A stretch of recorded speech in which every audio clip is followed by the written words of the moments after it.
General గా ఆస్ట్రాలజీలో నవగ్రహాలని అంటూ ఉంటాం కదా, అసలు ఈ నవగ్రహాలు అంటే ఏంటి, ఈ ప్లానెట్స్ మనకి ఏం చెప్తున్నాయి, ఈ విషయాన్ని డీటెయిల్ గా పరాశర ముని ఒక బుక్ లో రాశారు. ఆ బుక్ లో రాసిన శ్లోకాన్ని ఇప్పుడు మీకు చెప్తాను. కాలాత్మచ దీవానాథ.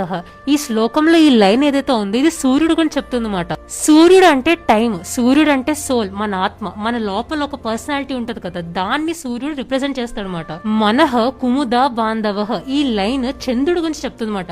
చంద్రుడు అంటే ఏంటి, మన మైండ్, మనలో ఉన్న కోరికలు, మనలో ఉన్న మూడ్ స్వింగ్స్ ఉంటాయి చూసారా, ఇవన్నీ చంద్రుడు. నెక్స్ట్ లైన్ సత్వం కుజో. కుజో అంటే ఏంటి, మార్స్. మార్స్ అంటే ఏంటి, ఎనర్జీ మాట. అంటే మార్స్ ఎక్కడైతే ఉంటుందో అక్కడ ఎనర్జీ నువ్వు పెట్టాల్సిందే.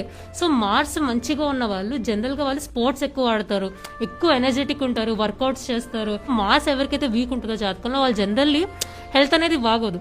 నెక్స్ట్ లైన్ విజ్ఞానీయత్ బుధ. బుధ అంటే ఏంటి, మెక్యూరీ. మెక్యూరీ అంటే ఏంటి, ఇంటెలిజెన్స్, మనం మాట్లాడే తీరు, మనం క్యాలిక్యులేషన్ స్కిల్స్ అని అంటారు కదా, అది బుధ అంటే.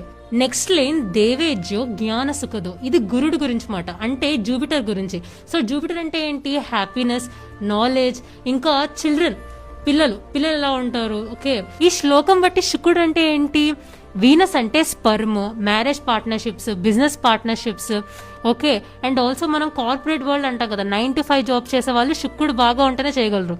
ఈ శ్లోకం శని గురించి ఏం చెప్తుంది, శని అంటే కర్మ, బాధలు, డిసీజెస్. అందుకే శని మహాదశకి అందరూ భయపడుతూ ఉంటారు అన్నమాట.